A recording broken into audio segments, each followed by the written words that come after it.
Bon dia, Tomàs. Bon dia. Gràcies per haver-nos rebut. Som la gent de l'Escola d'Adults i de la FOCO i bé, ens agradaria que ens expliquessis una mica aquest museu de la història de la joguina de Sant Feliu de Guíxols.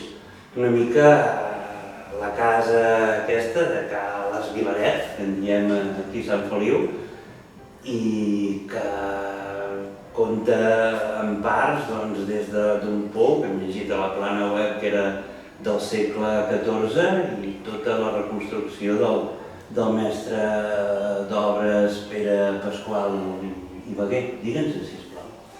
Bé, doncs hem de pensar que els inicis d'aquestes edificacions que ja hi havia a la zona venen de molt antic. Pensem que ja hi havia cases aquí en el 1300 i pico, segons documents que consten en l'Ajuntament. Per tant, ens queden alguns vestigis d'aquella època, per exemple, el pou i la cisterna, que són del segle XIV. Posteriorment es perd una mica el fil, se suposa que van anar fent remuntes de cases antigues, fins que el 1868 el mestre d'obres, que llavors se'n deien mestre d'obres en els arquitectes, conegut per Pere Pasqual i Beguer, que també era l'arquitecte de l'Ajuntament en aquelles èpoques, i va tirar una casa que hi havia a terra per fer dues cases parellades. Dic parellades perquè és el terme actual que entendríem. Bé, aquestes dues cases hi van ser-hi fins a l'any 1894, que llavors en aquella època el senyor Vilaret era un senyor de la burgesia d'aquí Sant Feliu i es volia casar amb una pubilla molt rica de Palafrugell, que era de Can Barris. I per casar-se va juntar tres cases de l'època, és a dir, dues cases que donaven a la Rambla Vidal, més una casa més que va comprar que donava al carrer del darrere per fer un tipus palauet, que és el que s'ha conservat fins avui dia. I va encarregar les obres a en Pere Pasqual i Beguer, que era ja un molt bon coneixedor de la casa, i va fer aquesta reforma. Van tardar uns 3 anys en fer-la, des del 1894 fins al 1897. I llavors ja es van casar i per això se n'hi diu Can Vilaret, perquè va ser propietari la família Vilaret del 1894 fins a l'any 2000, que és quan la vaig comprar per poder fer el Museu de la Joguina. La casa és magnífica, i els sostres, els mosaics de terra, trobo ideal, un regust romàntic i és lloc ideal per posar-hi totes les joguines que tenen aquest sentit d'anyor i d'això. Com ve la teva afició? He llegit a la plana web que una de les primeres joguines que vas comprar aquí a Sant Feliu de Guíxols. Sí, la vaig comprar, la primera joguina va ser un tren i jo estava reformant, llavors havia fet obres a la casa familiar i jo tenia un tren de petit. El vaig posar en marxa i tal, i la casa familiar era de proporcions tan grans que el tren aquell es veia tan petit que no es veia. I vaig dir, poc que vas bé, has de fer alguna cosa més aquí. I llavors se'm va ocórrer que hi havia uns trens de tamany més gran que es feien antigament. Que la mida zero. La mida zero. I llavors arriba el cap de setmana i venim amb els meus pares aquí a Sant Feliu, com sempre.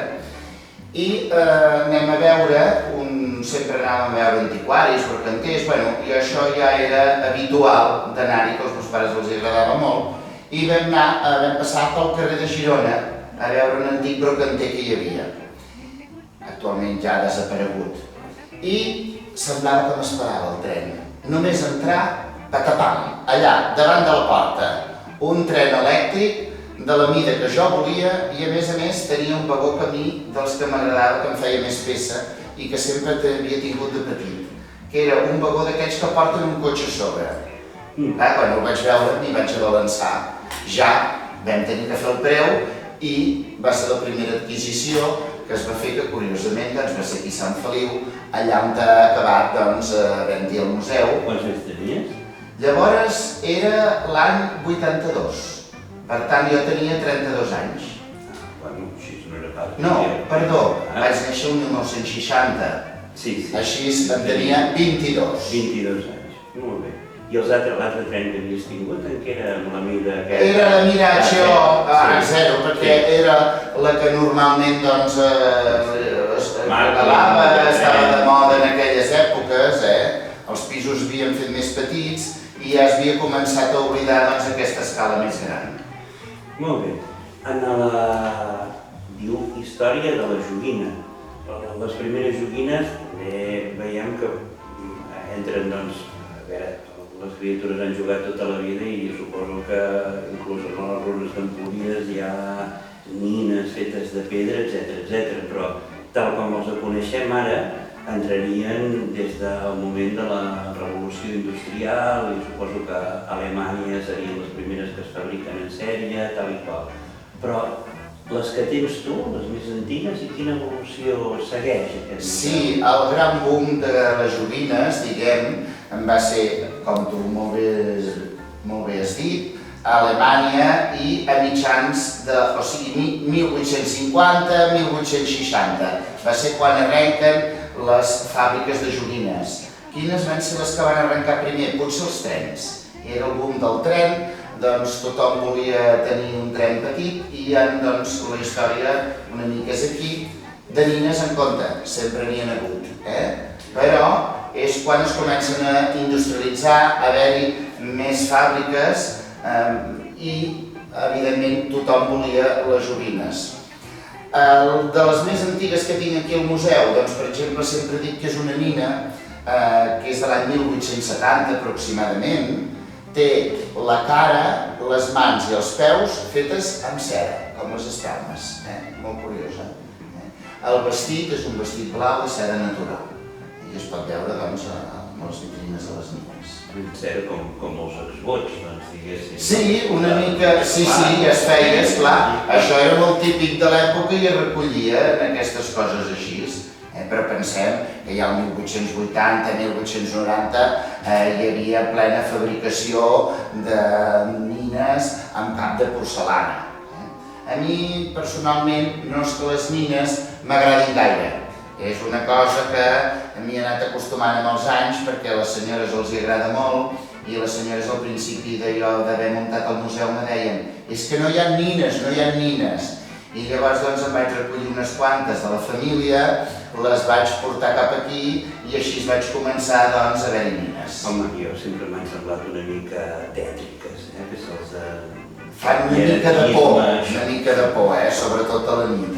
I de joguets, d'aquests mecànics en corda, aquest senyor de les maletes i tal, això en on te surt aquí? Des de Paià, Borràs? Sí, la casa Paià va ser el que els va portar aquí a Espanya.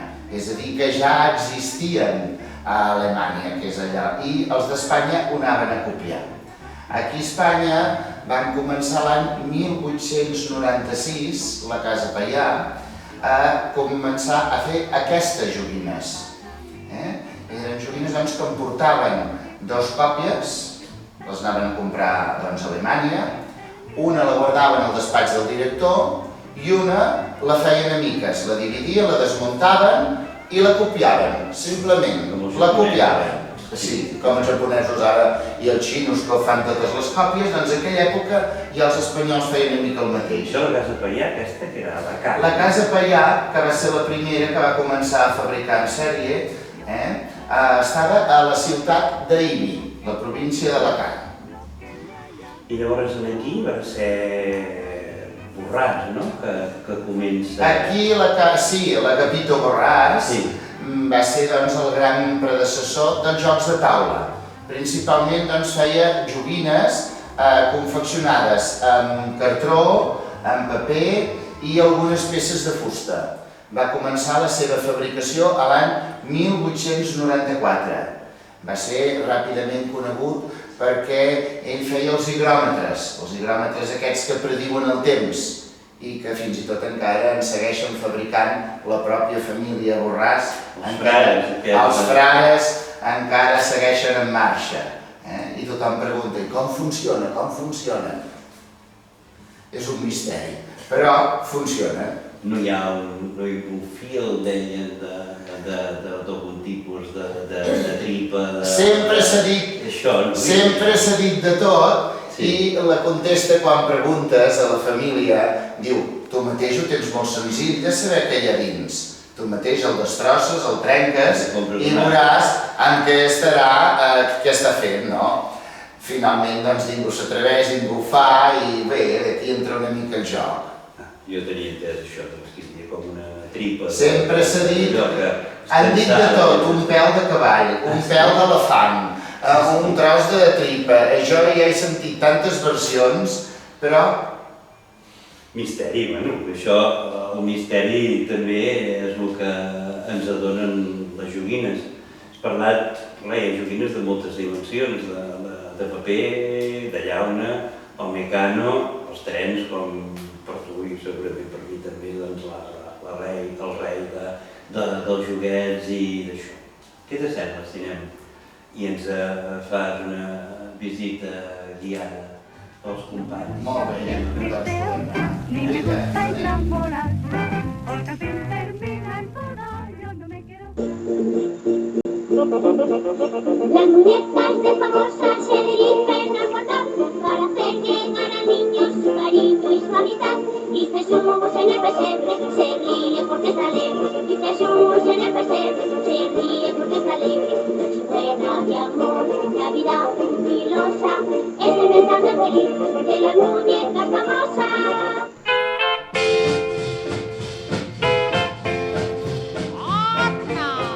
Bé, doncs aquí la nina més famosa, la més coneguda a tot el territori espanyol, és la Mariquita Pérez. Eren unes nines molt típiques de l'època de la postguerra, es van fer famoses, eren fetes en paper cartró i Mariquita Pérez va néixer l'any 1940 i va néixer a Sant Sebastià. Era una senyora que tenia una nena i aquesta nena tenia una nina. Bé, doncs a la senyora se li va ocórrer de vestir a la nena i a la nina iguals. Aquesta idea, doncs, els seus convilatans la van trobar molt acertada i així va ser com va començar Mariquita Pérez. I aquí tenim el famós gitano de la Rambla. Dic famós perquè ho eren a la seva època.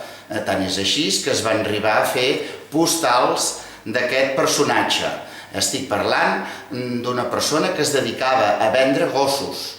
És molt curiós de trobar una nina, però la mateixa nina ja porta uns petits gossos aquí davant que són de porcelana, tots amb felpa per sobre, i un altre gos que li surt d'una butxaca del propi personatge. Es va fer molt famós a l'any aproximadament 1906.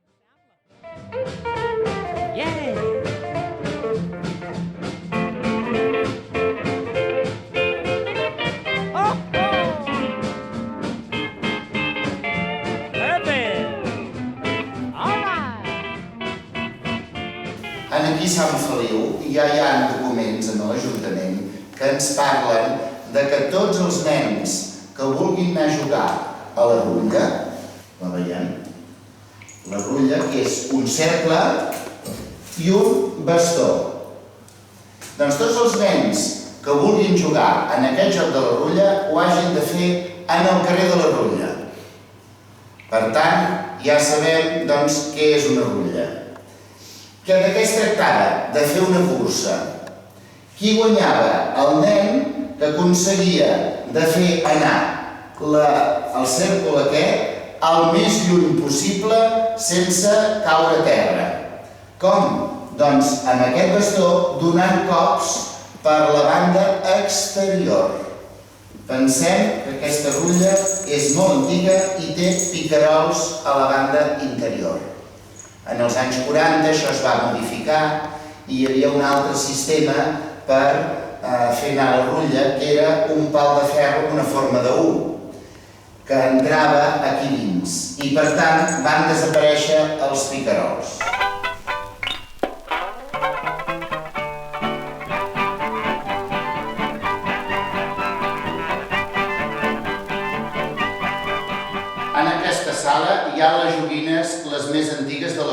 fabricació.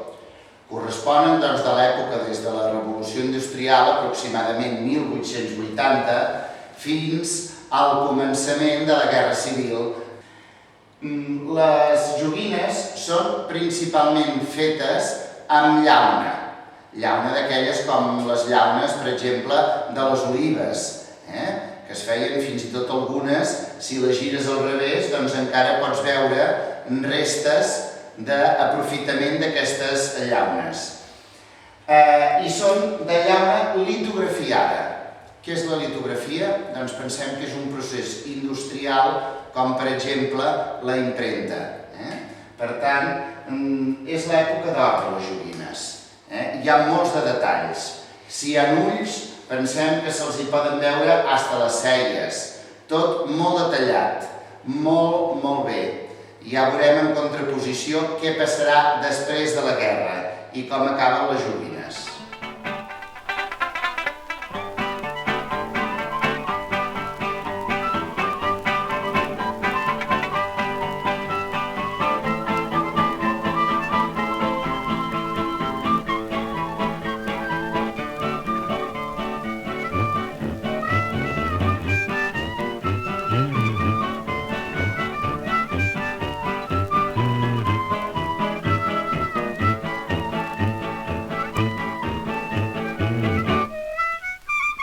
En aquesta sala és la sala de la fusta i aquí tenim totes les joguines que són de l'època de la postguerra, 1940-1950. Principalment són fetes en fusta, en paper cartró.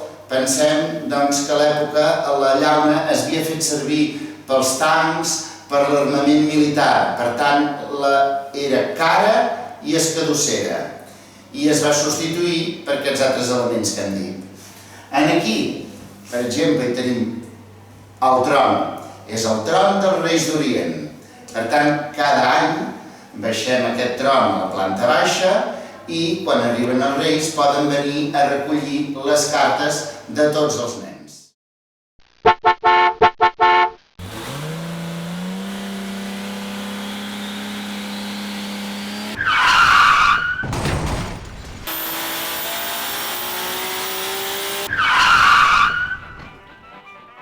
En aquesta sala hi tenim les joguines de després ja de l'època de la postguerra, 1950-1965 aproximadament. Són fetes principalment amb llauna, però llauna, a diferència de les més antigues, és llauna pintada. O sigui, agafen la joguina i a sobre pintada, no té més. De quins colors? Groc, blau, verd, els colors coneguts de l'època. Com recordem el parxís, el joc de l'oca, tots aquests. Aquí us voldria destacar, com no d'aquesta època, el famós Cinenic. Aquí, al costat meu, aquí el tenim. N'hi ha molts colors. Aquest és de color gris, també el fabricaven en color blau, en color verd, en color negre. Hi ha hagut molts models del Cinenic. Pensem que va començar el Cinenic l'any 1929, ha passat molts d'anys. I una altra cosa que a mi m'agrada molt quan l'explico. Aquí, una mica més allà baix, tenim el famós cotxe dels Beatles. Però com que a l'època no es podia dir que eren els cotxes dels Beatles perquè es haguessin tingut que pagar drets d'autor i totes aquestes coses, els hi van posar el cotxe dels iaiers. I aquest cotxe té a la banda del darrere una petita palanca groga que s'apreta i toca una música d'un disc dels Beatles.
plàstic va ser la gran revolució de les joguines. El plàstic va començar a l'any 1952 amb una joguina que es diu Arre Caballito, que va presentar la Casa Paià a la Fira de València. Va ser la gran revolució, va poder fer moltes joguines molt més ràpidament i a més amb un cost també més econòmic. Recordem que segurament que molts hi haurem jugat encara i així, com a mínim jo quan era petit, els indis i els vaqueros que li dèiem, els cowboys en aquella època de plàstic, que els volíem muntar sobre el cavall i totes les aventures que passaven.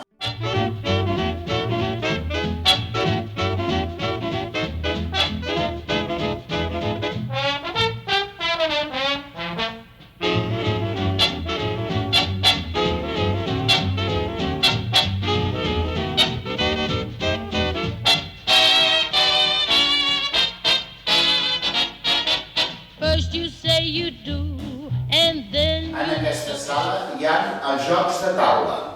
Els jocs de taula, doncs, ja comencen amb la casa, com hem comentat, ja de Gapito Borràs a l'any 1894. Bé, 1894, l'època moderna, perquè, per exemple, el joc de l'oca, que tots coneixem, que és un joc de taula, ja s'atribueix en el setge de Troia, aproximadament uns 1.300 anys abans de Crist.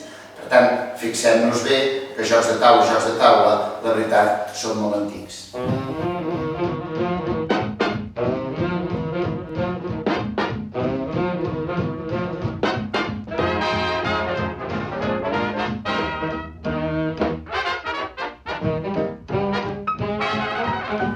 Ara fa més de 100 anys, diríem a començaments del segle passat, 1905, 1910, hi havia una joguina que es va posar molt de moda en aquelles èpoques i eren els retallables. En retallant es podien fer molt tipus de coses. Es podien fer, per exemple, nines. Aquí en tenim alguna mostra. Es podien retallar tota mena d'edificis i llavors també se'n van fer algunes joguines.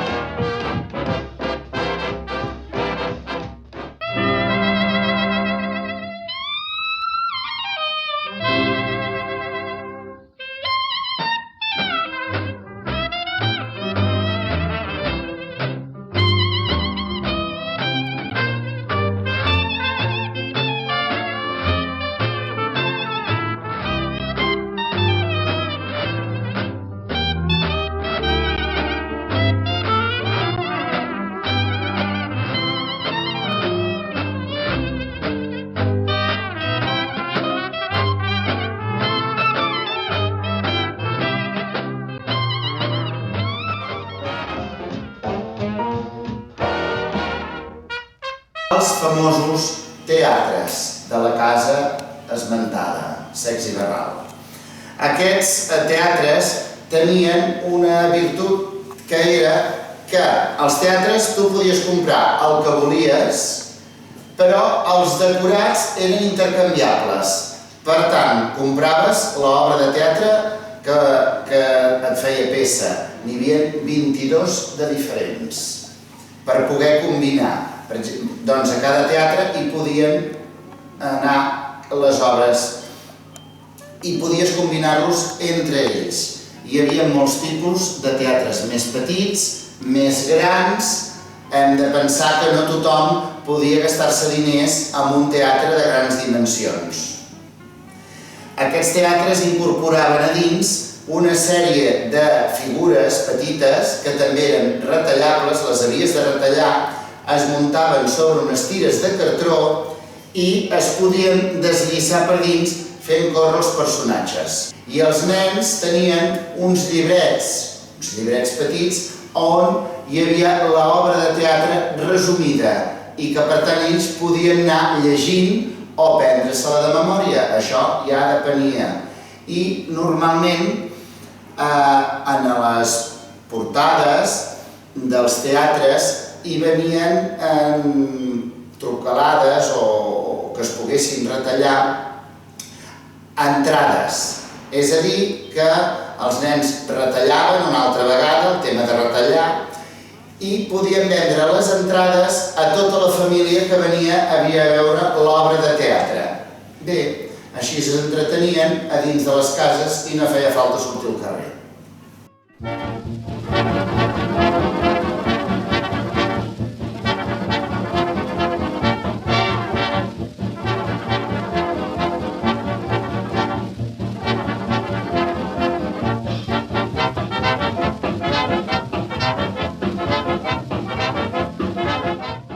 Aquí al meu costat podem veure un mecano amb caixa de fusta. Era una joguina que va començar a Anglaterra i que automàticament va anar per tot arreu. Tothom li agradava fer petites figures, petits cotxes, petites construccions a l'època amb peces metàl·liques, amb uns petits cargols que ara prohibidíssims pels nens petits, perquè esclar, se'ls poden empassar. A l'època no hi havia problema amb els caragols i tothom hi podia jugar i es passaven, la veritat, moltes i moltes hores. Jo recordo de petit que en tenia diversos de mecanos.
Bé, aquí al costat meu tenim un escolanet.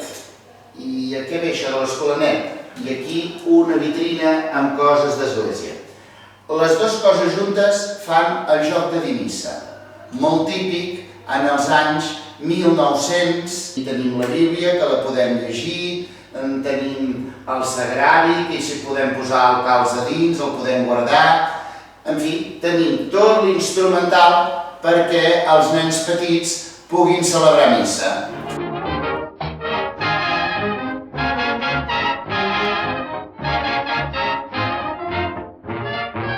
Bé, doncs ara anem a donar corda en l'autòmat aquest. Aproximadament aquest autòmat de fabricació alemana pot ser dels anys 1890. Aquest, ara li hem donat una mica de corda, que ja en té prou, però dura aproximadament la corda 3 hores. És un autòmat de 2 moviments. El cap es belluga i els ulls. Si ens hi fixem bé, veurem porta mecanisme de rellotgeria i podria ser com un rellotge posat al revés. El cap faria de pèndol.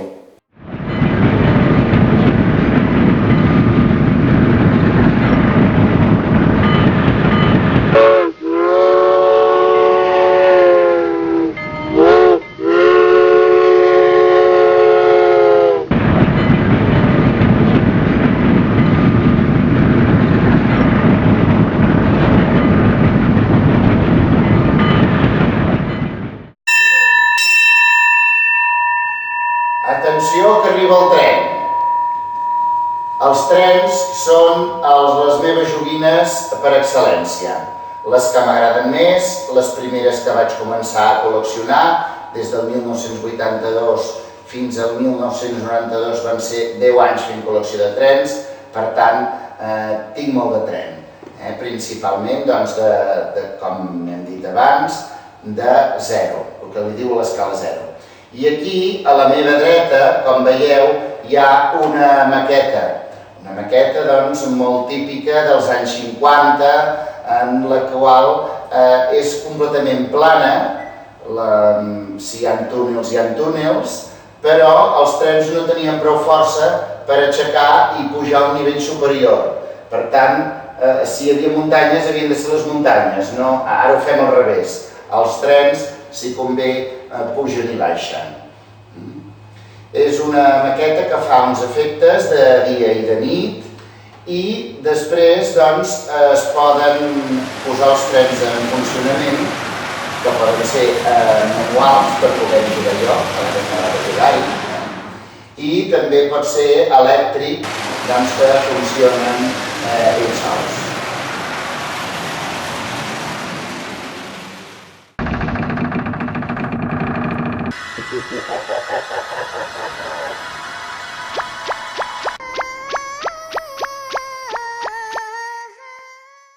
I l'última sala que visitarem serà la sala de la por. Qui no li agrada anar a passar una mica de por? Aquesta sala és procedent del carrer del Terror que estava a la muntanya de Montjuïc, al parc d'atraccions de Montjuïc a Barcelona. A l'any 2002, l'Ajuntament de Barcelona va fer donació aquí de totes les mòmies i d'altres coses que ja veurem.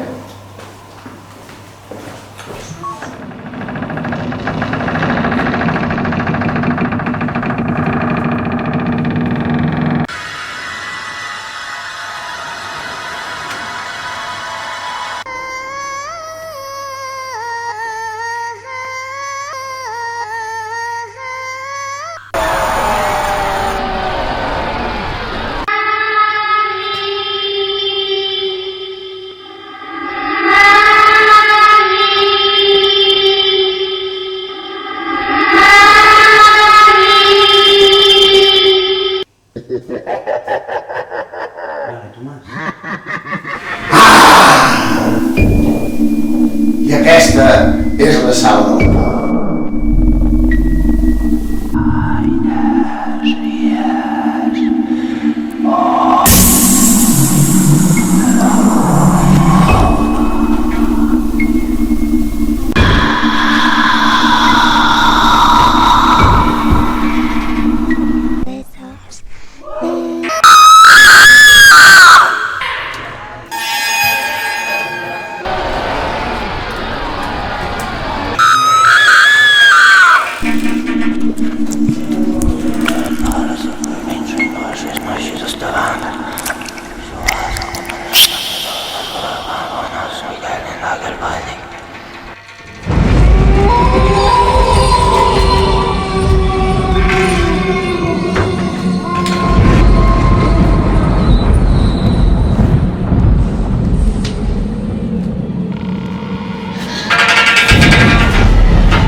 Traigo un recado de parte de la tele. Ya va siendo hora de que los peques nos vayamos a la cama. ¡Vamos! Vamos a la cama, que hay que descansar, para que mañana podamos madrugar.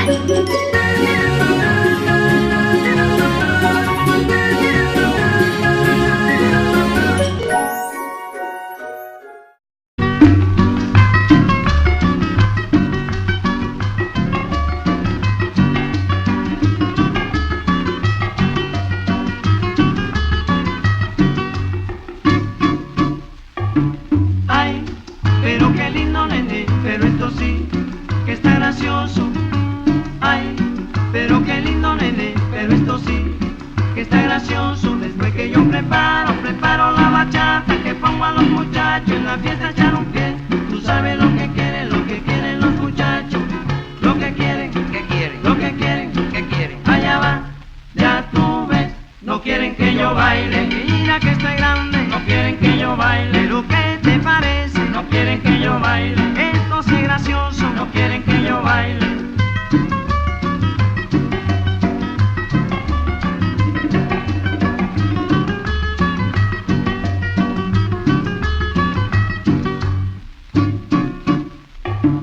Ay, pero qué lindo nene, pero esto sí, que está gracioso. Ay, pero qué lindo nene, pero esto sí, que está gracioso. Después que yo preparo la comida, que pongo a los muchachos en la mesa a comer. Tú sabes lo que quieren los muchachos, lo que quieren, allá va, ya tú ves, no quieren que yo coma.